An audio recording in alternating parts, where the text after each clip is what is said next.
3 భాగాలుగా ఉపవాస ప్రార్థన కోరికల్ని నేను రాసుకొని వచ్చాను. సమయం ఎక్కువైంది కాబట్టి నేను త్వరగా ముగించడానికి ప్రయత్నం చేస్తాను. ఆ వాచ్ నన్ను మోసం చేస్తూ ఉంది. ఆ వాచ్ ఎన్నిసార్లు సరి చేసినా కూడా తప్పిపోతానే ఉంది. చూడండి 11 ముక్కలైంది. ఇంకా నేను అదే దాన్ని నమ్ముకొని ఇంకా కై కాలం చెప్పేసి 1 గంట సేపు ఎక్కువ చెప్పాను అనుకోండి, కడుపులో కొడతా ఉంటాయి. కాబట్టి నేను దాన్ని నమ్మట్లేదు. ఫోన్ కూడా లేదు. దేవుడికి మహిమ కలుగును గాక. దాన్ని చూశానండి 12:40 అయింది. 12 ముక్కలైంది. అంటే మనం 15 నిమిషాల్లో వాక్యాన్ని ముగించుకోవాలి. సరే, 1 నిమిషాలని పర్లేదా? 1 నిమిషాలు. ఉపవాస ప్రార్థనల్ని 3 భాగాలని రాసుకొని వచ్చారు. ఒకటేమో సమస్య నుండి విడిపించిన ఉపవాసం, సమస్య నుండి విడిపించిన ఉపవాస ప్రార్థన. రెండవది దేవుని నిర్ణయాన్ని మార్చిన ఉపవాస ప్రార్థన. దేవుని నిర్ణయాన్ని లేకపోతే దేవుని మనసు మార్చిన ఉపవాస ప్రార్థన. మూడవది మనకు జయ జీవితాన్ని ఇచ్చిన ఉపవాస ప్రార్థన. 3 అనుభవాలనే రాసుకొని వచ్చారు. ఈరోజు సమస్య నుండి విడిపించిన ఉపవాస ప్రార్థన గురించి మనం ధ్యానం చేయబోతున్నాం. సమస్య నుండి లేదా కీడు నుండి, శాపం నుండి విడిపించినటువంటి ఉపవాస ప్రార్థన ద్వారా మనం తెలియజేసుకోబోతున్నాం. ఒక పట్టణానికి ఒక సమస్య వచ్చిందండి. సమస్య అనేదానికంటే కూడా దేవుడి శాపం వచ్చింది, అయితే దేవుని ఉగ్రత వచ్చింది. ఆ పట్టణాన్ని దేవుడు నాశనం చేయాలని ఉద్దేశించుకున్నాడు. ఆ పట్టణాన్ని దేవుడు నాశనం చేయాలని నిర్ణయించుకున్నాడు. ఆ పట్టణానికి దేవుని నాశనం రావడానికి గల కారణాలు ఏంటి? ఆ పట్టణం మీదకి దేవుని ఉగ్రత దిగి రావడానికి గల కారణం ఏంటి? ఆ పట్టణానికి దేవుడు ఎందుకు కీడు చేయాలనుకుంటున్నాడు అని ఒకసారి మనం ఆలోచిస్తే, ఒక పట్టణాన్ని ఒక మనిషిగా మనము ఆలోచించుకోవచ్చు. ఒక పట్టణం, ఒక మనిషి, ఒక గ్రామం లేదా ఒక జీవితం, ఈ విధాలు మనం పోల్చుకోవచ్చు. ఒక పట్టణం అనగా ఒక వ్యక్తి, ఒక మనిషి జీవితం. ఈ పట్టణం మీదకి దేవుడు ఎందుకు కీడు చేయాలనుకుంటున్నాడు? ఒక వ్యక్తికి దేవుడు ఎందుకు కీడు చేయాలనుకుంటున్నాడు? ఒక ప్రాంతానికి దేవుడు ఎందుకు కీడు చేయాలనుకుంటున్నాడు? ఒకసారి మనం చదువుకుందాం ఆ మాట. యోనా గ్రంథము 1వ అధ్యాయము 1వ వచనం నుండి 2వ వచనం వరకు. యోనా గ్రంథము 1వ అధ్యాయము 1వ వచనం 2వ వచనం.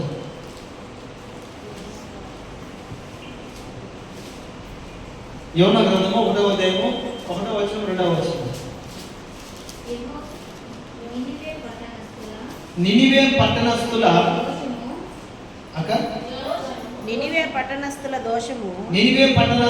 దోషము నా దృష్టికి ఘోరమైనందున నీవు లేచి నినివే మహాపట్టణమునకు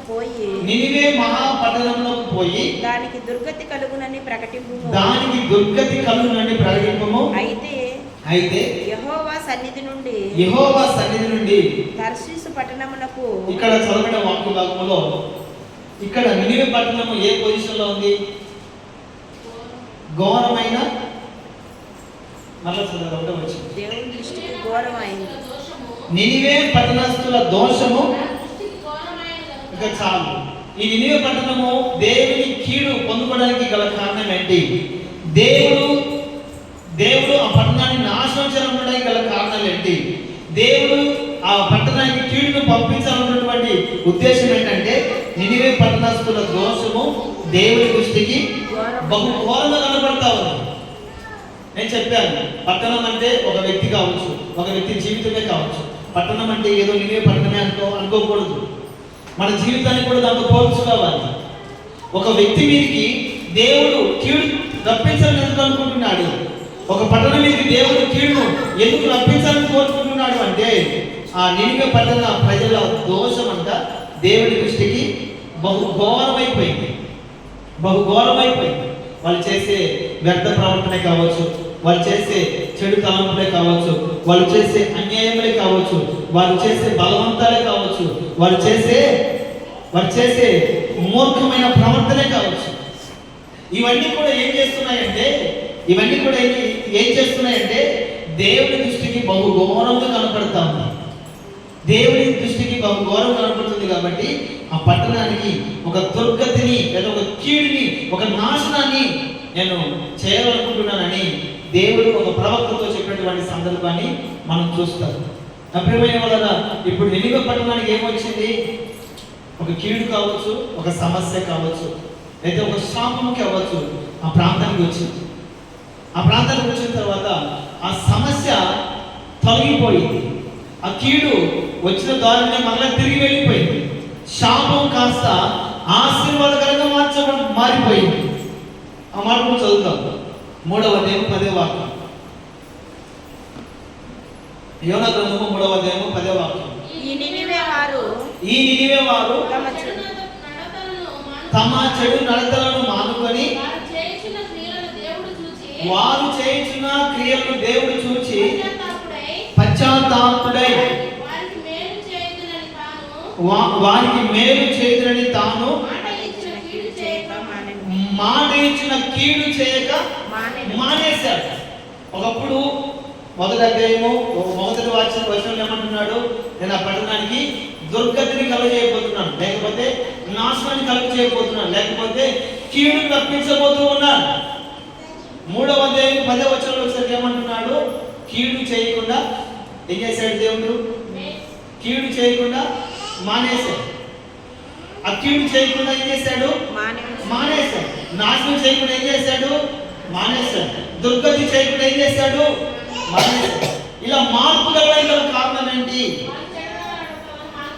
మానుకున్నారు. దేవునికి మహిమ కలుగును గాక. వారు ఏం చేశారంటే చెడు. ఒకప్పుడు మొదటి అధ్యాయంలో ఏమనుంది? వారు చేసే దోషం దేవుని దృష్టికి బహు ఘోరంగా కనపడింది. తర్వాత సేవకుని ద్వారా హెచ్చరించడం ద్వారా ఈ నినివే పట్టణ ప్రజల ప్రవర్తనలో మార్పు వచ్చింది. మార్పు వచ్చిన వెంటనే దేవుడు కీడు చేయాలన్నటువంటి దేవుడు ఏం చేశాడంటే కీడు చేయకుండా మానేశాడు, నాశనం చేయకుండా మానేశాడు. ఈ ఉపవాస ప్రార్థనలో నేను మీకు చెప్పవలసిన మాట ఏంటంటే, ఉపవాస ప్రార్థన ఏం చేస్తుందంటే సమస్య నుండి విడిపిస్తుంది. Praise the lord. కీడు నుండి విడిపిస్తుంది, నాశనం నుండి తప్పిస్తుంది. ఇన్ని రకాలుగా మనం రాసుకోవచ్చు. ఉపవాస ప్రార్థన ద్వారా సమస్య నుండి విడిపించబడుతుంది. నా ప్రియమైన వాళ్ళరా, నినివే పట్టణ ప్రజలు నాశనానికి సిద్ధంగా ఉన్నారు. తర్వాత వారి ప్రవర్తన మారడం ద్వారా వారికి కీడు చేయాలనుకున్న దేవుడు కీడు చేయకుండా మానేశాడు. నేను ఒక మాట చెప్తాను. ఈ కీడు చేయకుండా దేవుడు మారడానికి గల కారణాలు ఏంటి? వాళ్ళ మనుషుల జీవితాల్లో ఎటువంటి అనుభవాలు కలిగి ఉన్నారు, ఎటువంటి ప్రవర్తన కలిగి ఉన్నారు, దేవుడు ఎందుకు నిర్ణయాన్ని మార్చుకున్నాడు, దేవుడు ఎందుకు కీడు చేయకుండా ఆ కీడుని ఎందుకు మానేశాడు అనేది మనం ఒకసారి ఆలోచన చేస్తే నినివే పట్టణ ప్రజల అనుభవాలు ఇంచుమించుగా నేను 5 అనుభవాలు రాసుకొని వచ్చాను. ప్రస్తుతానికి 3 మాటలు, 2 సార్లు అండి, టైం లేదు కదా, 2 అనుభవాలు చెప్తాను. రేపు తిన్నా ఇంకా మనం ధారాళంగా మాట్లాడుకోవచ్చు. 2 అనుభవాలు. నినివే పట్టణ ప్రజల మీదకి కీడు చేయకుండా దేవుడు మానేయడానికి మొట్టమొదటి అనుభవం యోనా గ్రంథం 3వ అధ్యాయము 6వ వచనం నుండి 9వ వచనం వరకు. ఆ సంగతి నినివే రాజునకు వినబడినప్పుడు అతడును తన సింహాసనం మీద నుండి దిగి తన రాజ వస్త్రములు తీసివేసి గోనె పట్ట కట్టుకొని బూడిదలో కూర్చుండెను. ఆ సంగతి విని, ఏ సంగతి ఏ సంగతి? ఇక్కడ ప్రవక్తైనటువంటి యోనా గారు ఒక ప్రకటన చేశారు. హలో నినివే పట్టణ ప్రజలారా, మీ దోషం దేవుని దృష్టికి బాగా ఘోరమైనది. మీరు చేసే అన్యాయాలు, మీరు చేసే మోసాలు, మీరు చేసే బలవంతపు శాస్త్రాలు, మీరు చేసే వికృత శాస్త్రాలు అవన్నీ కూడా దేవుడు చూశాడు. కాబట్టి మీ దోషం, మీ పాపం, మీ అవిధేయత, మీ తిరుగుబాటు దేవుడి దృష్టికి బహు ఘోరంగా కనబడినందున దేవుడు మీ పట్టణాన్ని నాశనం చేయబోతూ ఉన్నాడు. దేవుడి పట్టణం మీదకి కీడు రప్పించబోతూ ఉన్నాడు అని యోనా గారు ప్రార్థన చేశారు. ఈ మాట లేదా ఈ సంగతి విన్నటువంటి రాజు ఏం చేశాడంటే, అక్కడ ఆ సంగతి నినివే రాజు వినినప్పుడు అతడు తన సింహాసనం మీద నుండి దిగి తన రాజ వస్త్రం తీసివేసి గోనె పట్ట కట్టుకొని బూడిదలో కూర్చుండెను. ఇక్కడ నినివే పట్టణ ప్రజలలో వాళ్ళలో కలిగినటువంటి మొట్టమొదటి అనుభవం ఏంటంటే దేవుని మాట విన్నారు. ప్రైజ్ ది లార్డ్, హల్లెలూయా. మొట్టమొదటిగా వాళ్ళు ఉన్నటువంటి మొట్టమొదటి అనుభవం ఏంటంటే దేవుని మాట విన్నారు.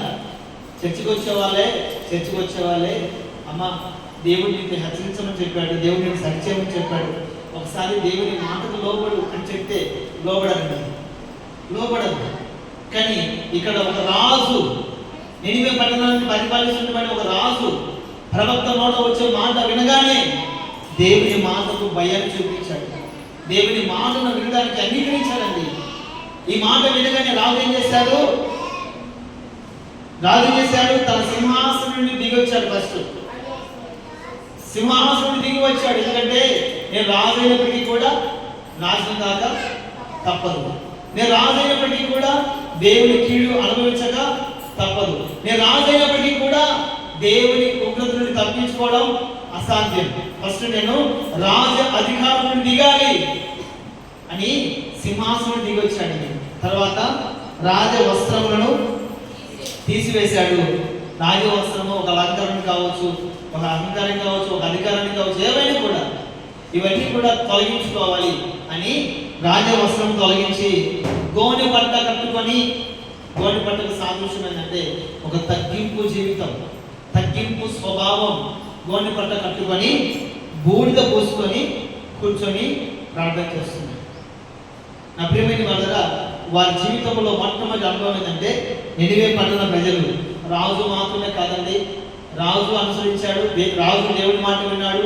రాజు దగ్గరటువంటి మంత్రులు కానీ, సైన్యాధిపతులు కానీ, చిన్న చిన్న అధికారులు కానీ వీళ్ళందరూ కూడా రాజు మాటని అంగీకరించారు, రాజు మాటని నెరవేరుస్తూ ఉన్నారు. తర్వాత రాజే దేవుని మాట విన్నప్పుడు ప్రజలందరూ కూడా వినకుండా పోతారా? వింటారా వినరా? రాజే దేవుని మాటకు భయపడినప్పుడు, దేవుని మాటను వినినప్పుడు ప్రజలందరూ కూడా వింటారు. వెంటనే ప్రజలందరికీ, నినివే పట్టణ ప్రజలందరికీ కూడా ఒక ఆజ్ఞ జారీ చేశాడు. ఇదిగో దేవుని ఉగ్రత 40 రోజుల్లోపు అని మీదికి దిగి వస్తుంది. ఈ 40 రోజులు ముగించబడక మునిపే 40 రోజులు మనమందరం కూడా మన వస్త్రాలు తొలగించుకొని, మనమందరం కూడా గోనె బట్టలు కట్టుకొని బూడిదలో కూర్చొని దేవునికి ఉపవాసం ఉండి ప్రార్థన చేద్దాం. ఇదే నా శాసనం, ఇదే నా ఆజ్ఞ అని రాజు ఆజ్ఞ జారీ చేసినప్పుడు ఆ నినివే పట్టణంలో ఉన్నటువంటి ప్రజలు కానీ, పశువులు కానీ, పిల్లలు కానీ, పెద్దలు కానీ ప్రతి ఒక్కరు కూడా గోనె బట్టలు కట్టుకొని బూడిదలో కూర్చొని ఉపవాసం ఉండి దేవునికి ప్రార్థన చేశారండి. ప్రైజ్ ది లార్డ్, హల్లెలూయా. ఈ ప్రజలలో ఉన్నటువంటి మొట్టమొదటి అనుభవం ఏంటంటే ఈ నినివే పట్టణ ప్రజలు దేవుని మాట విన్నారు. ఈ ప్రజలు దేవుని మాట విన్నారు. నా ప్రియమైన వాళ్ళ, దేవుడు ఒక పట్టణం మీదకి కీడు రాకుండా మానేయడానికి గల కారణం, దేవుడు ఆ పట్టణం మీదకి నాశనం రాకుండా మానేయడానికి గల కారణం, దేవుడు ఆ పట్టణాన్ని నాశనం చేయకుండా ఉండడానికి గల కారణం ఏంటంటే ఆ ప్రజలు మొట్టమొదటిగా దేవుని మాట విన్నారు. హల్లెలూయా. దేవుని మాట విన్నారంటే నినివే పట్టణ ప్రజలు. దేవుని వాక్యం అంటుంది, వెండి బంగారములైన బలులైన అర్పణలైన అర్పించుట కంటే దేవుని మాట వినుట లేదా యెహోవా మాట వినుట శ్రేష్టమండి. మనం 10,000 కానుకిచ్చినా, 50,000 కానుకిచ్చినా, మనకు బంగారంతో కలిసి సేవకుల చేతిలో పెట్టినా, ప్రతి దినము దేవుని మందిరానికి వస్తున్నా, అనేక అర్పణలు అర్పించినా యెహోవా మాట వినకపోతే అది నిష్ప్రయోజనం. దీవెన ఆశీర్వాదం ఏమాత్రం కూడా కలగదండి. ఎప్పుడైతే మనమైనా ఎవరైనా కూడా దేవుని మాట వింటారో వారి జీవితాల్లోనే దేవుడు గొప్ప కార్యము చేస్తారు. ప్రైజ్ ది లార్డ్, హల్లెలూయా. బలులు అర్పించుట కంటే, వెండి బంగారం అర్పించుట కంటే యెహోవా మాట వినుట శ్రేష్టం. దేవుని మాట విన్నట్లుగా నా ప్రియమైన వాళ్ళరా, మొట్టమొదటిగా నినివే పట్టణ ప్రజలు నాశనం నుండి తప్పించబడడానికి ప్రబలమైన కారణం ఏంటంటే వాళ్ళు దేవుని మాట విన్నారు. ఒక ప్రవక్త, ఒక సేవకుడు చెప్తే మేమేంటి వినేది, సేవకుడు చెప్తే మేమేంటి వినేది, ఆయన మాట మేమేంటి వినాలి అని నిర్లక్ష్యం చేసి ఉన్నట్లయితే ఈరోజు నినివే పట్టణ ప్రజలైనా, నినివే పట్టణమైనా ఈరోజు ఉండేది కాదండి. కాబట్టి ప్రేమైన వల్ల దేవుని మాట వింటే దేవుడు మనల్ని కీడును తప్పిస్తాడు. దేవుని మాట వింటే నాశనం నుండి విడిపిస్తాడు. దేవుని మాట వింటే దేవుడు ఏమి చేయాలనుకున్నాడో మన జీవితంలో చేసి చూపిస్తాడు. దేవునికి మహిమ కలుగును గాక. బైబిల్ గ్రంథంలో చాలా చాలా మాటలు ఉన్నాయి. దేవుని మాట ఎలా వినాలి అనే మాట మనం ఒకసారి ఆలోచన చేస్తే మీరు రాసుకుంటూ చెప్తారు. నిర్గమకాండం 23వ అధ్యాయంలో దేవుని మాట జాగ్రత్తగా వినాలి అనే మాట కూడా రాయబడి ఉంది. దేవుని మాట ఎలా వినాలి అంటే దేవుని మాట జాగ్రత్తగా వినాలి. తర్వాత నెహెమ్యా గ్రంథం 8వ అధ్యాయము 3వ వాక్యంలో రాయబడిన మాట దేవుని మాట శ్రద్ధగా వినాలి. మూడవదిగా అపోస్తలుల కార్యములు 16వ అధ్యాయము 13, 17వ వచనం వరకు చూస్తే లక్ష్యముంచి వినాలి అంటే దృష్టితో వినాలి. 3 అనుభవాలు చెప్పాను. దేవుడి మాట ఎలా వినాలి? మనము జాగ్రత్తగా వినాలి. రెండవది శ్రద్ధగా వినాలి. మూడవది లక్ష్యముంచి వినాలి అంటే ఒక టార్గెట్ పెట్టుకొని వినాలి.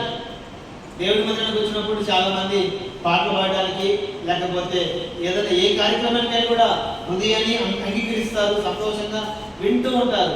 దేవుని వాక్యం వచ్చేసరికి నిర్లక్ష్యాన్ని చూపుతారు. దేవుని వాక్యం వచ్చేసరికి గోడ కానుకోవడము, కాళ్ళు కాపుకోవడము, ఏదైనా ఫోన్ నొక్కోవడము, లేకపోతే ఏదైనా చదవడము, ఇంకా ఓపిక లేకపోతే చేపలు ఏదైనా చిరిగిపోయిన లాగుగా ఉండడము, అంటే నిర్లక్ష్య వైఖరి.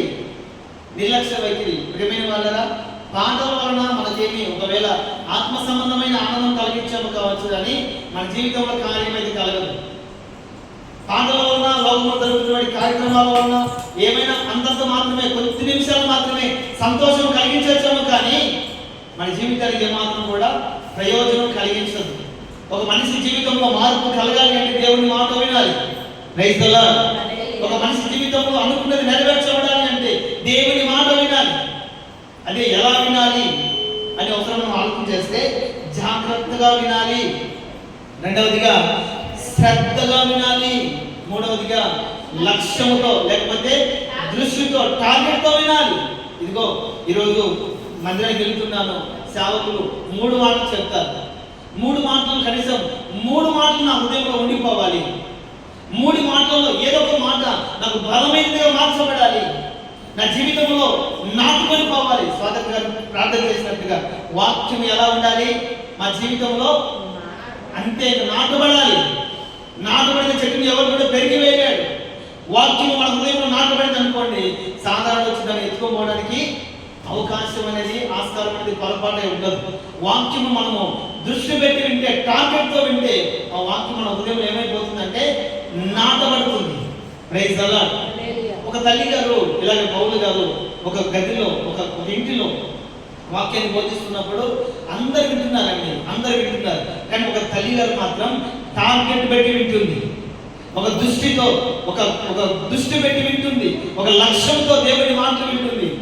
అక్కడ చెప్తున్నటువంటి నరుడైన కావచ్చు, చెప్తున్నటువంటి సేవకుడైన కావచ్చు, మాట్లాడుతున్నది సేవకుడు కాదు, సేవకుల నుండి దేవుడు నాతో మాట్లాడుతున్నాడని ఒక దృష్టితో ఒక టార్గెట్తో దేవుని మాట్లాడుతుందండి. వెంటనే ఏం జరిగిందో తెలుసా? ఆమె హృదయము తెరవబడింది. Praise the lord. హల్లెలూయా. ఆమె హృదయము తెరవబడింది. ఎవరామె? విశ్వాసం ఆమె పేరు. హల్లెలూయా. ఎవరామె? లూదియా. చదువుతాం ఒకసారి అన్నమాట. అపోస్తలుల కార్యములు 16వ అధ్యాయము 13, 15.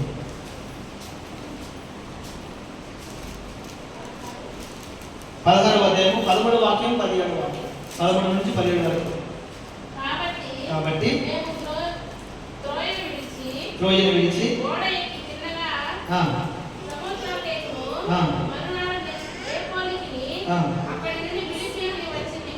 అక్క 16 అపోస్తలుల కార్యం 16 అక్క నదిని దాటి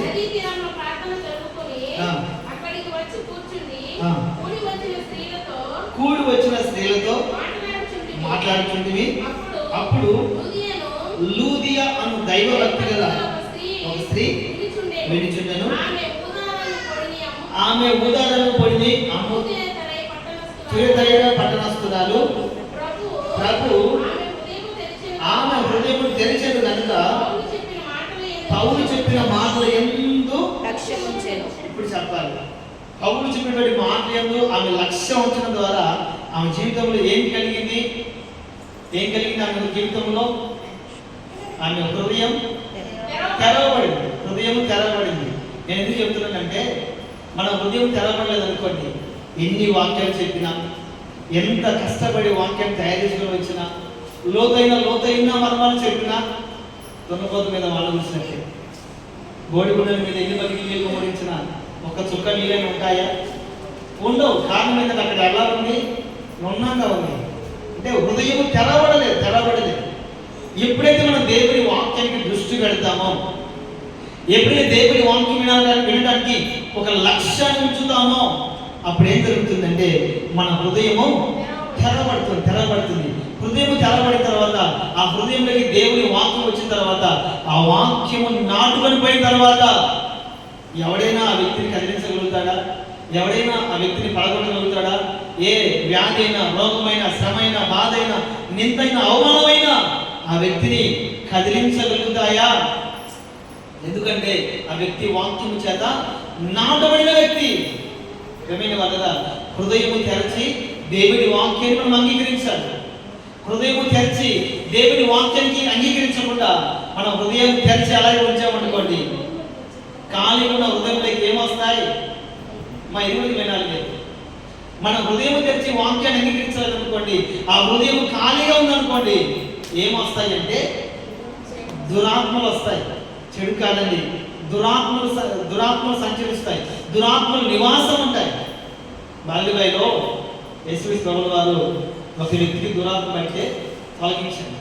బాల్యబాయిలో మన ఎగ్జాంపుల్ బైబిల్ గ్రంథంలో కాదండి, ఒక ప్రాంతంలో దేవుడు ఒక వ్యక్తిని బట్టి దురాత్మను తొలగిస్తే మరలా యేసు ప్రభువు వారు వేరొక ప్రాంతానికి వెళ్ళి సువార్త ప్రకటిస్తూ ఉన్నప్పుడు ఒక వ్యక్తికి దయ్యం వస్తుంది. వచ్చిన తర్వాత ఆ దయ్యం ఎవరు అంటే, ఫలాని ప్రాంతంలో మమ్మల్ని ఆజ్ఞాపించావు కదా, ఇక్కడికి వచ్చాను. ఫలాని ప్రాంతంలో నన్ను ఆజ్ఞాపించినప్పుడు, పారిపోయినప్పుడు నేను విడిపించబడ్డాను కదా, ఇక్కడికి వచ్చాను. మరి ఈ వ్యక్తికి నువ్వు ఎలా వచ్చావు అని దేవుడు అడిగితే, అక్కడ పంపించేసి విడుదల చేసినటువంటి నిన్ను ఇతని హృదయంలోకి ఎలా వచ్చావు అని అడిగితే, ఆ దైవటువంటి మాట ఏంటంటే, ఇదిగో ఇతని హృదయము ఖాళీగా ఉంది. ఎలా ఉందమ్మా? ఇతని హృదయము ఖాళీగా ఉన్నందున ఈ హృదయంలోకి నేను వచ్చాను.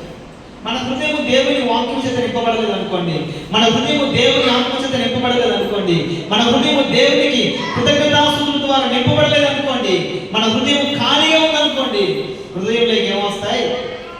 దురాత్మ వస్తాయి. మనం అనుకోవచ్చు, నేను ఏ విగ్రహాలను చేయలేదే, ఎక్కడికి వెళ్ళలేదే, ఏ శ్మశాన దగ్గరికి నేను వెళ్ళలేదే, మరి నాకు దయ్యం ఎలా పట్టింది?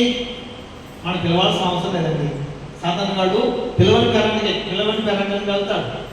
నా హృదయం ఖాళీగా ఉంది, నువ్వు వచ్చేసాయి అని చెప్పాల్సిన అవసరం లేదు.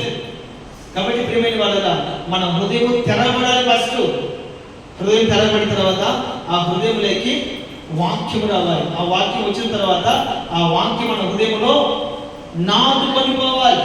దేవునికి మహిమ కలుగును గాక. ఈ స్త్రీ గురించి దేవుడు ఒక సాక్ష్యం ఇస్తున్నాడండి. ఎవరు ఆమె? ఆమె పేరు నేను అడగట్లేదు. ఆమె ఎవరు?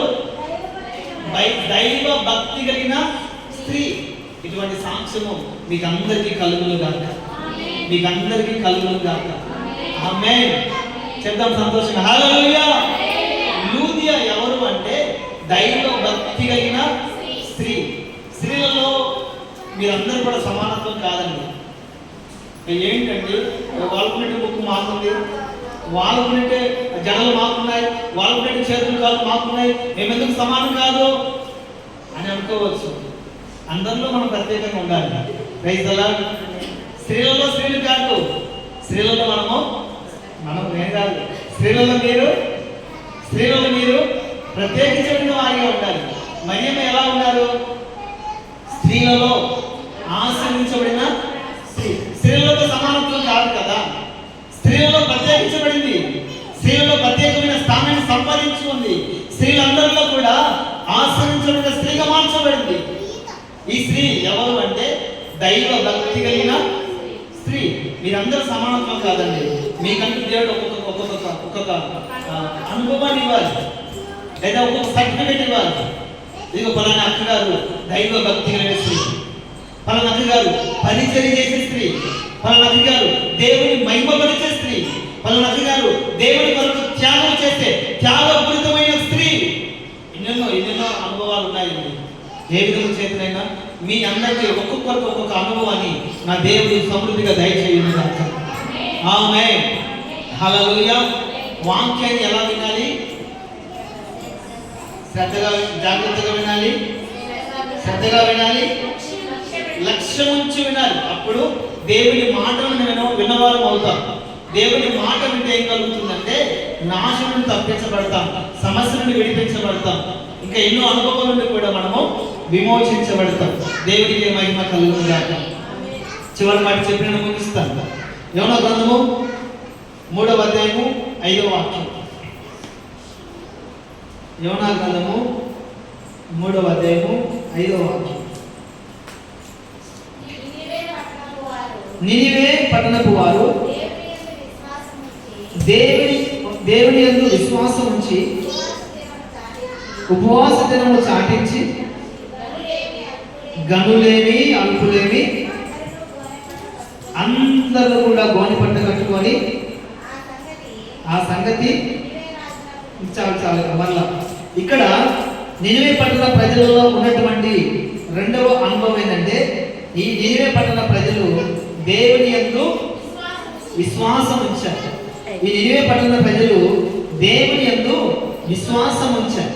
నా ప్రియమైన వాళ్ళ, విశ్వాసం అన్నది చాలా ప్రాముఖ్యమైనది. విశ్వాసం అన్నది చాలా ప్రాముఖ్యమైనది. విశ్వాసం ద్వారా మన పితరులు రాజ్యాన్ని జయించారు. విశ్వాసం ద్వారా మన పితరులు రాజ్యాన్ని జయించారు, అగ్ని బలాన్ని చల్లార్చారు, సింహాల నోళ్ళని మూయించారు. ఇవన్నీ అసాధ్యమైన కార్యాలు. ఇవన్నీ జరగడానికి గల కారణం ఏంటంటే వారికి ఉన్నటువంటి విశ్వాసం. ఇంకొక మాట మీకు చెప్తాను, విశ్వాసం లేకుండా దేవుడికి ఇష్టడయుట అసాధ్యం. ఇంకెందుకంటే మనం భక్తి చేయడం? విశ్వాసం లేకుండా దేవుడికి ఇష్టడయుట అసాధ్యం. కాబట్టి విశ్వాసం అన్నది చాలా చాలా ప్రాముఖ్యమైనది. ఈ నినివే పట్టణ ప్రజలు నాశనం తప్పించబడడానికి రెండవ అనుభవం ఏంటంటే వారు దేవుని యందు విశ్వాసం ఉంచారు. రాజు మొదలుకొని సామాన్యుడి వరకు ప్రతి ఒక్కరు కూడా దేవుని యందు విశ్వాసం ఉంచారు. నా ప్రియమైన వాళ్ళరా, మనలో కూడా విశ్వాసులుగా పిలవబడుతున్నామే, కానీ విశ్వాసం అన్నది పరిమాణం చాలా తక్కువగా ఉంటుంది. విశ్వాస పరిమాణం అనేది మనలో చాలా తక్కువగా ఉంటుంది. మనం బయటికి వెళ్తే ఎవరయ్యా మీరు అంటే మేము విశ్వాసులం చెప్తున్నామంటే, అమ్మా ఎక్కడికైనా వెళ్ళిన తర్వాత మీరు ఎవరంటే మేము విశ్వాసులు అని చెప్తారా? సావులు అని చెప్తారా? చెప్పండి మా. విశ్వాసం అని చెప్పుకుంటున్నాం, కానీ విశ్వాసం మనలో ఎంతవరకు ఉంటుంది? విశ్వాస పరిమాణం ఎంతవరకు మనలో ఉంటుంది? 10 నుంచి 100 వరకు, 1 నుంచి 100 వరకు విశ్వాసం మనలో ఉందా? ఎంతవరకు మన స్టామినా, మన విశ్వాస బలం ఎంత, మన విశ్వాస పరిమాణం ఎంత? తూకం వేయాలి. మనం ఒక్కొక్క నిలబెట్టి ఒక్కొక్క విశ్వాసాన్ని తక్కిట్లో పెట్టి తూచితే ఎంత ఉంటుంది మన విశ్వాసం? ½ కేజీ అంటే అక్క ఆవు గింజ విశ్వాసం ఉన్నా పర్లేదు, అది కూడా లేకపోతే ప్రమాదం. మన కేజీలు విశ్వాసం లేకపోయినా పర్లేదు, కానీ లేకపోతే 100% విశ్వాసము ఉంటే మంచిది. ఒక లేకపోతే కనీసం ఆవుగినంత విశ్వాసం కూడా లేకపోతే మన విశ్వాసం ఎలా చెప్పగలుగుతాం? ఆవుగింజంత విశ్వాసం ఎంత చిన్నగా ఉంటుందండి అది విశ్వాసము. ఆవుగింజ ఎంత చిన్నగా ఉంటుంది. ఎందుకంటే దేవుడు ఆవుగింజతో పోల్చాడు. ఆవుగింజ చూశారు, ఆవాలు చూశారు, దాన్ని కొట్టి చూడండి ఒకసారి, పగులుతుందేమో. చాలా గట్టిగా ఉంటుంది. కనుక దేవుడు ఆ గట్టిగా ఉన్నటువంటి విశ్వాసాన్ని ఆవుగింజంతో విశ్వాసాన్ని పోల్చాడు. ఆవుగింజంత విశ్వాసం మనలో ఉంటే ఈ కొండ వెళ్ళి సముద్రంలో పడిపోవుగా కంటే పడిపోతాం. ఎప్పుడు? విశ్వాసం లేకుండా అది అక్కడే ఉంటుంది.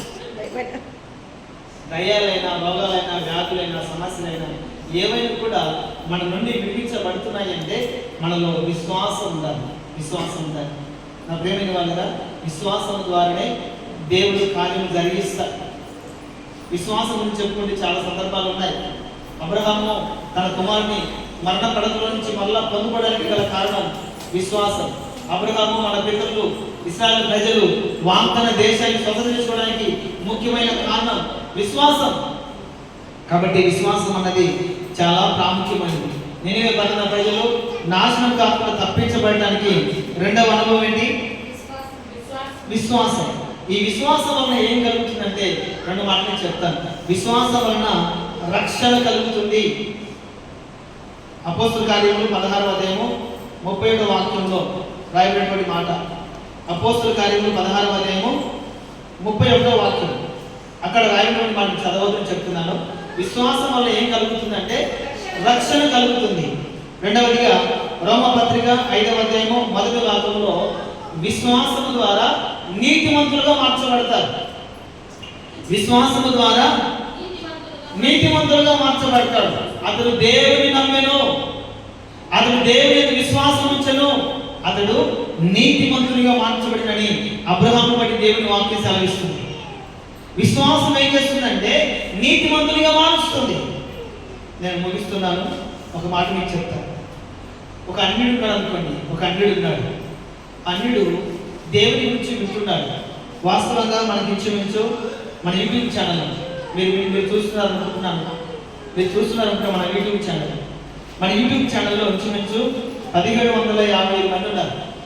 1750 మంది ఉన్నారు. ఇంచుమించుగా నాకు తెలిసిన వరకు ఒక 750 మంది, ఇంచుమించు 1000 మంది చెప్పచ్చు. 1000 మంది అన్యులే ఉన్నారు. ఈ 1000 మంది అన్యులే సబ్స్క్రైబ్లో ఉన్నారు. నా విశ్వాసం ఏంటంటే నేను పెడుతున్నటువంటి ప్రతి వాక్యాన్ని వాళ్ళు వింటారు, చూస్తారు, వింటూ ఉంటారు, చూస్తూ ఉంటారు. వినడం వల్ల ఏం కలుగుతుంది అంటే విశ్వాసం కలుగుతుంది. వినడం వల్ల ఏం కలుగుతుందంటే విశ్వాసం కలుగుతుంది. ఆ విశ్వాసం కలిగినప్పుడు వారి జీవితంలో ఏం కలుగుతుందంటే రక్షణ కలుగుతుంది. ప్రైజ్ ది లార్డ్, హల్లెలూయా. విశ్వాసం ద్వారా ఏం కలుగుతుందంటే రక్షణ కలుగుతుంది. పాడగా నాకు తెలియదండి. తినగా చేదు తీయం అవుతుంది. పాడగా రాగం మధురం అవుతుంది. ప్రైజ్ ది లార్డ్, హల్లెలూయా. వినగా విశ్వాసం కలుగుతుంది. విశ్వాసం ద్వారా రక్షణ కలుగుతుంది. ఈ రక్షించబడిన వ్యక్తి ఏమవుతాడంటే నీతిమంతునిగా మార్చబడతాడు. యేసుక్రీస్తు వారి గురించి విని ఆయన విశ్వాసం ఉంచుతాడు. విశ్వాసం ఉంచిన వ్యక్తి రక్షణ పొందుతాడు. రక్షించబడిన వ్యక్తి యేసు రక్తం చేత కడగబడి నీతిమంతునిగా మార్చబడతాడు. నీతిమంతునిగా మార్చబడిన వ్యక్తి దేవుని ఎదుట నిలబడతాడు. ప్రైజ్ ది లార్డ్, పరలోకంలో ప్రవేశిస్తాడు. దేవునికి మహిమ కలుగును గాక. నా ప్రేమిని వలన ఉపవాస ప్రార్థన సమస్య నుండి విడిపించేది ఉపవాస ప్రార్థన. మొట్టమొదటి టైటిల్, ఈ మొదటి రోజు టైటిల్ ఏంటంటే సమస్య నుండి విడిపించిన ఉపవాస ప్రార్థన. సమస్య నుండి విడిపించిన ఉపవాస ప్రార్థన. ఈ నినివే పట్టణ ప్రజల సమస్య నుండి విడిపించబడడానికి గల కారణాలు వారిలో రెండు అనుభవాలు మాత్రమే మనం తెలుసుకున్నాం. ఈ సమస్య నుండి లేదా ఈ నాశనం నుండి నినివే పట్టణ ప్రజలు తప్పించబడడానికి మొట్టమొదటి కారణం ఏంటి? దేవుని మాట విన్నారు, నాశనం నుండి తప్పించబడ్డారు. రెండవ అనుభవం విశ్వాసం ఉంచారు, నాశనం నుండి తప్పించబడ్డారు. సమస్య నుండి విడిపించబడినటువంటి ఉపవాస ప్రార్థన. దేవునికి మహిమ కలుగును గాక. దేవుని మాట వినే మనసును దేవుడు మీకు దయచేయును గాక. మీలో ఉన్నటువంటి అవిశ్వాసాన్ని తొలగించి బలమైన విశ్వాసాన్ని నా దేవుడు దయచేయును గాక. ఆమేన్. తలలోంచండి, కళ్ళు మూసుకునండి. విన్నటువంటి వాక్యాన్ని ధ్యానం చేస్తూ ఒక తీర్మానం కలిగి ప్రార్థన చేద్దాం.